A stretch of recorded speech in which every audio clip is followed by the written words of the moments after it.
నా యేసుకు తెలియకుండా తలలో ఒక వెంట్రుక కూడా నేలన పడదు. పరిశుద్ధాత్మతో నింపబడిన వాడే స్టెఫెన్ దైవ దర్శనం పొందుకున్నాడు. స్టెఫెను మా దృష్టిలో చనిపోలా, ప్రభువును నిద్రించాడు. త్వరలో మరలా ఆయన కూడా చూడబోతున్నాం. క్రైస్తవునికి మరణం భయం కాదు, క్రైస్తవునికి సావు భయం కాదు. క్రైస్తవునికి సావైతే లాభము, సావైతే లాభము, బ్రతుకుడ క్రీస్తే సావైతే లాభమని సడలని విశ్వాసముతో ముందుకు పోయేవాడు క్రైస్తవుడు. మేము డిమాండ్ చేస్తుంది ఏంటి అంటే, క్రైస్తవులు తిరగబడితే మనుషుల మనుగడ ఉంటదా? క్రైస్తవులు తిరగబడితే మానవత్వము ఉంటదా?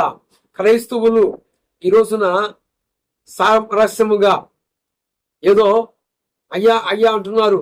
ఎందుకు? యేసు ప్రభు వారు చెప్పిన మాటల బట్టి. పాత నిబంధన మొదలు పెట్టితే ఇక ఏమి లేదు, ఆజ్ఞ జారి. ఏంటి? పంటికి పన్ను, కంటికి కన్ను. ఏమండి, అవసరమా? సామరస్యంగా ప్రేమ కలిగి దైవజనులుగాను సంఘముగాను దేశం కోసం ప్రార్థన చేస్తున్నాం.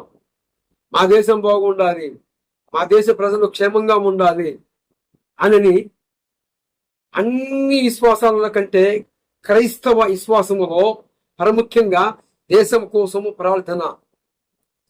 దేశంలో ఉన్న వ్యక్తులు బాగుండాలి. వారు రాజకీయంలో ఉన్నా సరే, దేశాన్ని పరిపాలించే నాయకులైనా సరే. అలాగా సడలని విశ్వాసముతో అహోరాత్రులు ఉపవాసాలతో జాగరములతో తిన్నా తినకపోయినా క్రైస్తవుడు సృష్టించిన సృష్టికర్తకి మొరపెడుతూ ఉంటాడు.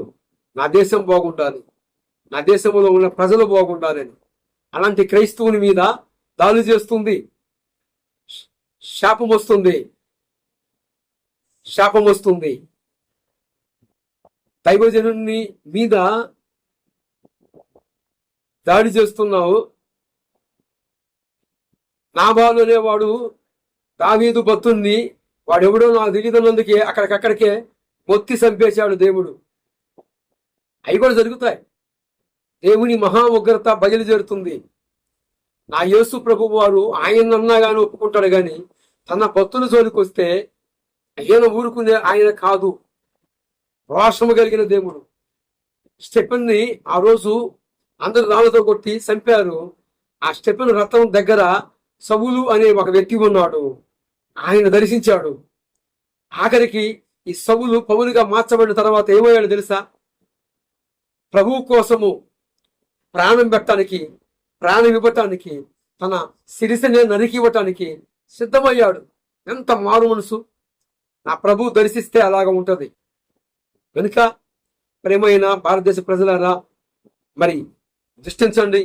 ఈ మత కలహాలకి కారకులు ఎవరయ్యా అంటే ఈ రాధా మనోహర్ దాసు, మరి కరుణాకర్ సుగుణమ్మ.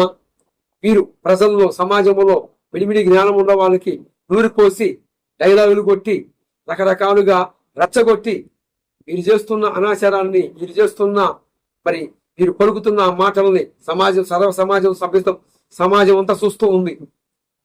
గుర్తించండి, గమనించండి. ఇలాంటి మూర్ఖులకి బుద్ధి చెప్పండి. మరి ఏదో వెంబెళ్ళు ఎత్తిపోయో పగిపోడో క్రైస్తవుడు మౌనంగా ఆయన చచ్చిపోయిన తర్వాత ఆయన బ్రతికుండగా ఎన్నోసార్లు చెప్పాడు, నన్ను చంపేస్తారంటున్నారు, చంపేస్తారంటున్నారు అని. ఎవరు లక్ష్య పెట్టలేదు. నేను చెప్పాను, చంపేస్తానని వార్నింగ్లు ఇస్తున్నారు అని. బాబు, ఈ ఎమ్మెల్యే భయంకరమైన వాడు, క్రూరుడు. ఈ ఎమ్మెల్యే చంపేస్తాడు క్రైస్తవ సమాజమా? దళిత నాయకులారా,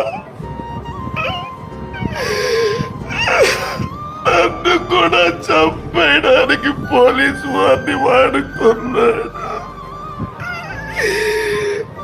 కార్లో నన్ను ఒంటరి వాడిని చేసి సీట్లో వేసి ఊపిరాడకుండా చేసేసారు. చంపేస్తారు. నన్ను కాపాడండి.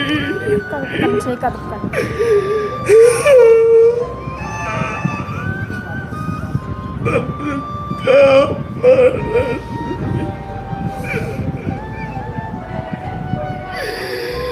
నన్ను చంపేయడానికి ప్లాన్ చేశారు. కాపాడండి.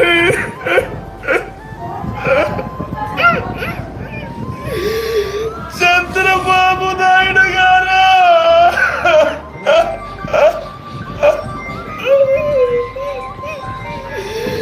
లోకేష్ గారు,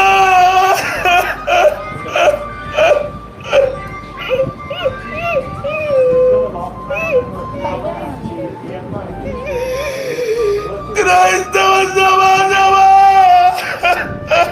చచ్చిపోయాక రోడ్లు ఎక్కుతారా? బ్రతికుండగా కాపాడుకోరా?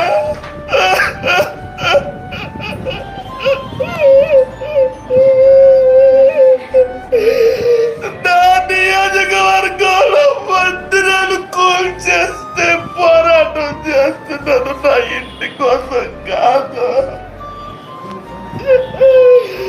నా ఆస్తి కోసం కాదు.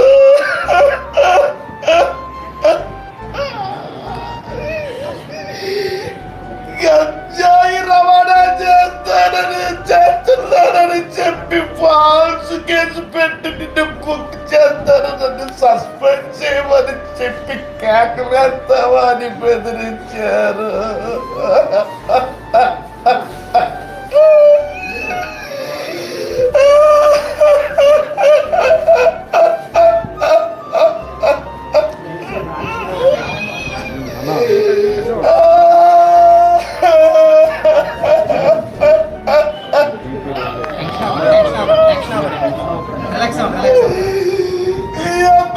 చెప్పేస్తాడు.